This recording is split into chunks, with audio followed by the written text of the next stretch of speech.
Hi all, welcome back to GAMT channel. This is Dr. Karthik. Hope you guys watched the first video, which is the introduction to GAMT based learning that covers most of the topic in a very broad perspective. And in this video, we're going to specifically at how to create a GAMT and what are the things that makes GAMT very easy to remember and recall, right?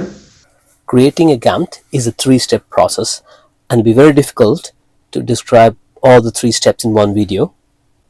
I did have a discussion with my COO, who happens to be my wife, and she said 50 minutes might be a little bit too long. And actually I also consider my social media manager, who happens to be my wife as well. So this two-person company, we unanimously decided that we're going to go with a 6-part series. Each of the steps is fairly short, maybe except step 2, which is slightly longer. But I promise you it'll be worth every minute. I've condensed all the 25 years of development and refinement of this technique into this 6-part series. And you're learning something new. You're learning something that could potentially change the way you're going to learn in the future. So it'll be great if you could watch all the 6 parts of the series. It'll give you a very comprehensive overview on how to create a GAMT. Okay, without further delay, let's jump into the part 1 of the 6-part series on how to create a GAMT. Creating a GAMT is a 3-step process, okay? Let's look into it. So the first step is called selecting a template. Second step is the main step where you'll be transferring the keywords to create the GAMT. The third step is finding the GAMT. So these are the 3 steps in GAMTs. Okay, so let's go to the first step, which is creating a template. As you've seen from the previous video, what we're trying to do in GAMT is we're going to select a set of keywords and convert that into an art, right? Now, given set of keywords can make different types of clips which can actually combine to form infinite number of combinations of images, right? It can be quite daunting at the start if you start without a template. Even now, when I am sitting to prepare a topic or learn a topic, I always start with a few templates. The 2 types of templates I mentioned here, a simple template and a complex template, right? When you're learning a topic with small number of keywords, say somewhere between 5 to 10 keywords, your GAMT can be very, very simple and very straightforward.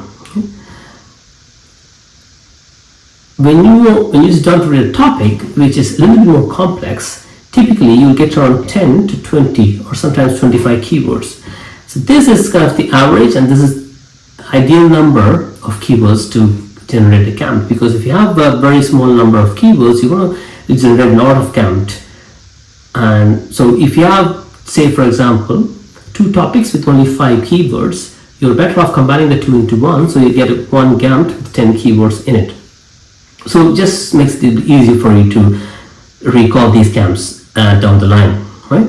So anyway, so when you have a topic and you have only 5 to 10 keywords roughly, so you can go with something called a simple template. Otherwise you need something more complex. So what do I mean by simple template? So for example, the flower pot is an example of a simple template where you can accommodate few clips. The A can go in here, C can go in here, R can go in here, B, and then this can be E, right? So 1, 2, 3, 4, 5. So the 5 keywords. Similarly, a tennis racket handle can be D, this can be C, and this can be T. So the 3 keywords, so on and so forth. So this is an example of a simple template, right?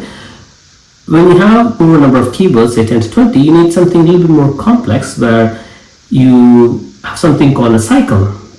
So you have a front wheel here, you have a back wheel, and you have the nozzle through which you pump in the air, you have the pedals, you have the seat, the handles, the chases, and you have the chain, and these elements from the front and back, and you have another pedal, etc. So you can easily accommodate a lot more keywords into a GAMT like this. And same as this, which is a bus, again, you can accommodate a lot of keywords in this. Now you might ask a question. Now when you read the topic, when you read and understood the topic, you generated the keywords. how will I know that this keyword will fit into this particular template? The answer is you don't know.